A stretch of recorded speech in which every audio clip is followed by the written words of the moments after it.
ఈ రోజున ఒక అద్భుతమైనటువంటి మహాగ్రంథాన్ని మీతో పంచుకునే అవకాశం నాకు కలిగింది. ఆ మహాగ్రంథం పేరు 'శ్వాస' ద సోర్స్ ఆఫ్ లైఫ్.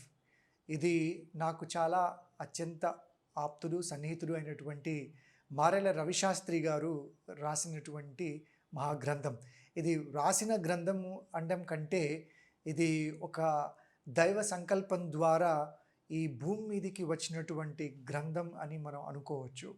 ఇది ఎవరో ఒకళ్ళు కూర్చుని రాస్తే జరిగేటువంటి గ్రంథం కాదు. గ్రంథాలు అలా రాయబడవు. గ్రంథాలు రాయించబడతాయి. సో, మారెల రవిశాస్త్రి గారు ఒక టూల్, ఒక ఇన్‌స్ట్రుమెంట్‌గా ఆయనలోకి ఒక దైవశక్తి ప్రవేశించి, ఒక యోగశక్తి ప్రవేశించి, ఆ యోగశక్తి ద్వారా ఈ శ్వాస అనే గ్రంథం మనకి ప్రపంచంలోనికి వెలుగులోకి రావడం జరిగింది. అయితే మనందరికీ తెలుసు శ్వాస అని చాలా మనకి జీవితంలో ఎంత అవసరము, ఎంత ప్రాముఖ్యత ఉంది దానిది అనేది మనకి తెలిసినప్పటికీ, మనం దాని మీద ఎప్పుడు దృష్టి కేంద్రీకరించం.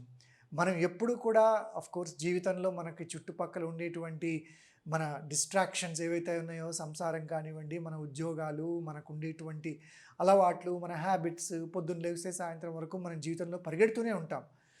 అయితే వీటన్నిటికీ మూలం, ఈ మన జీవన విధానానికి మూలం అయినటువంటిది శ్వాస. అసలు మనం భూమి మీదకి రాగానే మొట్టమొదట జరిగే ప్రక్రియ శ్వాస. ఆ శ్వాస ఎప్పుడైతే మన లోపలికి వెళ్తుందో, ఈవెన్ సైంటిఫిక్‌గా కూడా చూస్తే మనం ఆ శ్వాస తీసుకుని మన ప్రపంచంలోకి బయటకు వస్తాం. అప్పుడు దాకా తల్లి గర్భంలో ఉన్నప్పుడు మనకి శ్వాస తల్లి ద్వారానే అందుతుంది. మనం అప్పుడు ఈ శ్వాసని మనం పూర్తిగా యూజ్ చేయము. మన లంగ్స్‌ని కూడా మనం పూర్తిగా యూజ్ చేయము. అలాంటిది ప్రపంచంలోకి బయటికి రాగానే మనకి మొట్టమొదట మనకి అవగాహన వచ్చేది, మన జీవితానికి మూలాధారమైనటువంటిది ఈ శ్వాస.